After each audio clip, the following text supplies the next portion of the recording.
اعوذ باللہ من الشیطان اللعین الرجیم بسم اللہ الرحمن الرحیم الحمد للہ رب العالمین اللہم صلی علی محمد وآل محمد وعجل فرجہم۔ ناظرین، ہمارا موضوع نماز کے احکام بیان ہو رہے تھے کہ آج کی اس ویڈیو میں ہم جانیں گے کہ رکوع میں کیا واجب ہے، واجبات رکوع، مستحبات رکوع اور مکروہات رکوع۔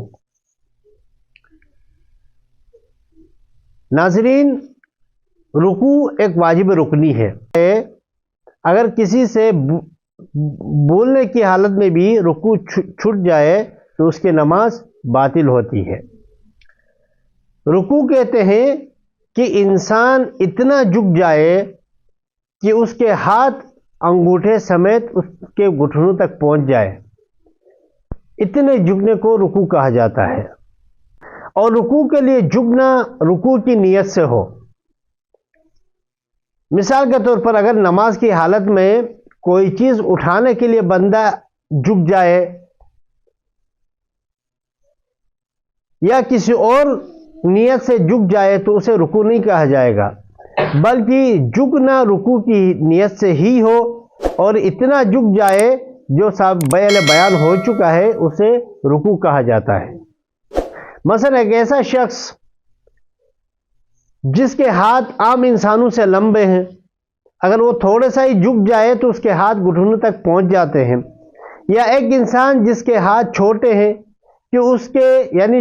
رکوع کے لیے جھکنے کے لیے اس کو بہت زیادہ جھکنا پڑتا ہے، تو ان دونوں کے لیے اتنا جھکنا ضروری ہے کہ جو عام ایک نارمل انسان، ایک متوسط اعضاء رکھنے والا انسان جتنا جھکنا ہے۔ اگر کوئی انسان بیٹھ کے رکوع کر رہا ہے تو اس کے لیے اتنا جھکنا ضروری ہے کہ اس کا چہرہ اس کے گھٹنوں کے مقابل آ جائے، لیکن بہتر یہ ہے کہ یعنی سجدے کے مقابل آ جائے۔ رکوع میں 3 دفعہ سبحان اللہ سبحان اللہ سبحان اللہ کہنا کافی ہے، یا ایک دفعہ سبحان ربی العظیم و بحمدہ، لیکن بہتر یہ ہے کہ 3 دفعہ کا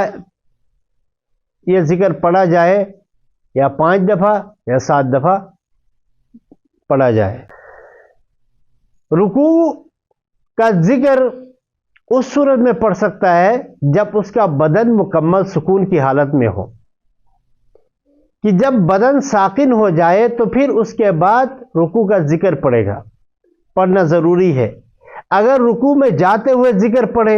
یا رکوع سے کھڑے ہوتے ہوئے ذکر پڑھے تو اس کا یہ ذکر باطل ہے۔ اگر یہ جان بوجھ کر اگر اس طریقے سے کرے تو اس کی وجہ سے اس کی نماز بھی باطل ہوتی ہے۔ اگر کوئی انسان بھولے سے ذکر پڑھتے ہوئے حرکت دے تو ضروری ہے کہ جب بدن سکون کی حالت میں ہو تو دوبارہ اس ذکر کو دہرائے، دوبارہ ذکر پڑھے۔ رکوع کے لیے جتنا جھکنا چاہیے اس سے پہلے ہی بدن سکون کی حالت میں ہو اور بندہ ذکر پڑھے، نمازی ذکر پڑھنا شروع کرے